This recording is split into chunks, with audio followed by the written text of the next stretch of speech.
As you can see, both of the transfer pumps have been disconnected from the main tank, so there's no way to transfer fluoride from the main tank to the day tank. Across Utah, water facilities like this one in Salt Lake City have been preparing to close the tap on fluoride. The state Wednesday became the first in the nation to ban adding the mineral to drinking water, a practice implemented across the U.S. since the 1940s to prevent tooth decay. Dentists in many cities are helping to bring the benefits of fluoridation to children. Local public health officials are trying to get the word out. The main message we're trying to get to people is that they are going to have to be proactive about getting their fluoride. This will no longer be delivered to them passively. Backers of the ban call it a personal choice issue. It makes no sense to have fluoride in our water. I'm very, very proud of this state for being the first state to ban it, and I hope many more will come. Florida is poised to follow suit, and bills are on the table targeting fluoride in several other states. Critics argue fluoride could negatively affect children's brain development.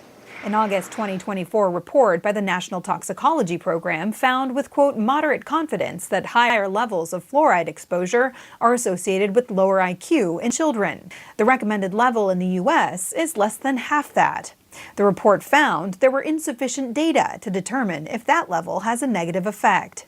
Proponents of fluoride point out the effects of removing it have been well studied. Calgary, Canada stopped fluoridating its water in 2011, while its northern neighbor, Edmonton, did not. About 7 years later, a study showed second graders in Calgary had significantly higher rates of cavities. Calgary voted to bring back fluoride in 2021, and it's set to be added back by this summer. Dentists warn removing fluoride hits lower-income families hardest. The first line of defense is water fluoridation, and I look at it as a health equity issue. Everybody has tap water that they can use. In Utah, the same bill that banned adding fluoride to water made it possible for pharmacists to prescribe fluoride tablets.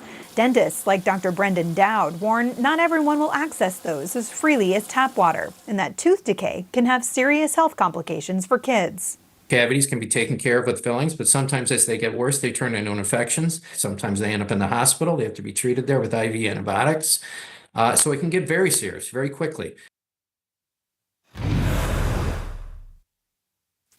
And Jake, though some supporters of banning fluoride in drinking water point to its availability elsewhere as an alternative, like fluoride toothpaste, for example, there have been some recent efforts even to go after those products. Last week, Texas's Attorney General said he was investigating toothpaste companies for allegedly deceptively marketing fluoride toothpaste to kids in ways that get them to use more. Colgate-Palmolive, for its part, told us that its products are safe when used as directed. Jake? All right, Meg Terrell, thanks so much.